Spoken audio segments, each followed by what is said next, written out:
तो आज हम बताने वाले हैं क्लास 10th के मोस्ट इंपोर्टेंट क्वेश्चन जो कि हिंदी के हैं और बहुत सारी इसमें रचनाएं जो हर बार बोर्ड एग्जाम में पूछी जाती हैं और कुछ फैक्चुअल बेस्ड क्वेश्चन है जो हिंदी के गद्य पद्य से रिलेटेड है, हिंदी के गद्य पद्य के विकास से रिलेटेड है और फैक्चुअल बेस्ड क्वेश्चन है। पहले तो इससे रिलेटेड हर बार बोर्ड एग्जाम में क्वेश्चन पूछा जाता है समय तिथि से लेकर, जैसे कि आदिकाल की समय तिथि है कितनी 1769 से 1343 और उसके बाद में भक्तिकालीन की समय समय सीमा है 1343 से 1643। उसके बाद रीतकाल की समय सीमा है उसके बाद 1643 से 1843 और आधुनिक काल 1843 से अब तक। और उसके बाद में ये पूछ लेते हैं भक्ति काल को कितने भागों में बांटा गया। भक्ति काल को दो शाखाओं में बांटा गया है, पहली शाखा सगुण शाखा और उसके बाद में निर्गुण शाखा। सगुण शाखा में राम भक्ति आती है और उसके बाद में दूसरा भाग उसका है कृष्ण भक्ति का। कृष्ण भक्ति में राम भक्ति में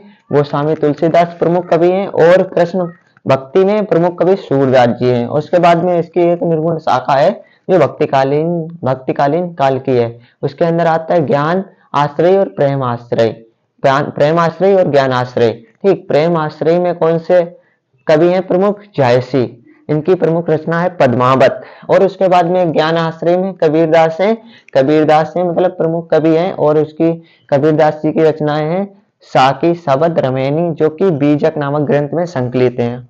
और उसके बाद में ये रचना है सुख सागर है मुंशी सदा सुखलाल की, प्रेम सागर है लल्लूलाल की, माधव विलास भी इन्हीं की है लल्लूलाल की, बेताल 25 से सूरती मिश्र की है और परिच गुरु उपन्यास से और संयुक्ता स्वयंवर लाला श्रीनिवास दास की है। एक अच्छा 10th में मतलब क्लास 10 में ये वाला क्वेश्चन आया था 2025 में।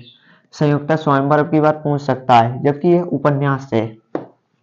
और उसके बाद में रीत काल के अन्य नाम क्या है? श्रृंगार काल, ये किसने दिया था? ये भी आता है क्लास 10th में, ये आया था 2024 में, आई थिंक 25 में भी आया होगा। श्रृंगार काल, रीतिकाल को किसने श्रृंगार काल कहा था? विश्वनाथ प्रसाद मिश्र ने। रीतिकाल किसने कहा था? आचार्य शुक्ल ने। रीतिकाल को अलंकृत काल किसने कहा था? मिश्र बंधु ने। छायावाद के प्रमुख कवि, देखो छायावाद के प्रमुख कवि, इससे भी रिलेटेड क्वेश्चन आएगा, कहेगा कि निम्न में से कौन सा छायावाद का कवि है। बहुत सारे ऑप्शन दे देगा पर आप ये वाले याद कर लो, इन्हीं में से आएगा कोई सा। छायावाद के प्रमुख कवि एक ट्री के देवी प्रसाद पंत निराला।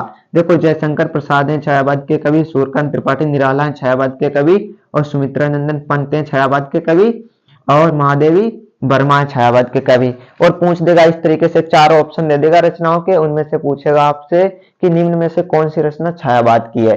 तो ये वाली इनकी रचना याद कर लो, आंसू कामायनी, लहर, झरना, प्रेम पथिक, कानन कुसुम, करुणालय, ये जयशंकर प्रसाद की रचना है। सूर्यकांत त्रिपाठी निराला की रचना अनामिका, परिमल, गीतिका, तुलसीदास, कुकुरमुत्ता, ये वाली बहुत फेमस है। और उसके बाद में सुमित्रा नंदन पंत की रचना याद कर लो, यक्षवास, ग्रंथि, वीणा, पल्लव, गुंजन, ग्राम्या, युगांत, युगवाणी। उसके बाद में महादेवी वर्मा की रचनाएं प्रमुख निहार, रश्मि, नीरजा, संध्या गीत, यामा। और उसके बाद में ये बहुत खतरनाक रचनाएं देखो, परख, सुनीता, त्यागपत्र, जिनेन्द्र। क्लास 10th में यह त्यागपत्र जिनेन्द्र का बहुत पूछा जाता है। उसके बाद में जहाज का पंछी, इला चंद्र जोशी, ये वाला भी क्लास 10th में रिपीटेड क्वेश्चन है। शेखर जीवनी, हर बार क्लास 10th में आता है, हर बार आगे की है। शेखर जीवनी, नदी के द्वीप, ये वाली अब की बार पूछ सकता है 2026 में, 25 में आई थी शेखर जीवनी। और ढलती रात, स्वप्नमयी, आवारा मसीहा विष्णु प्रभाकर की, ये वाली हर बार पूछता है रचना। किसकी रचना पूछेगा निम्न में से आवारा मसीहा किसकी रचना? तो विष्णु प्रभाकर की, आप लगा के आना। बाण भट्ट की आत्मकथा, ये 2024 में आई थी, 25 में भी आई थी। बाण भट्ट की आत्मकथा पुनर्नवा,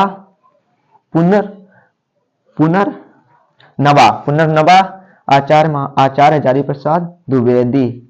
और जुलूस, दीर्घता और मेला आंचल, फणिष्ठनाथ रेणु, ये पूछता है मेला आंचल किसकी रचना है? फणिष्ठनाथ रेणु। रानी केतकी की कहानी, इंशाअल्लाह खां, ये हर बार आती है बोर्ड एग्जाम में। नीचे कैमरा करते पहले रुक जाओ।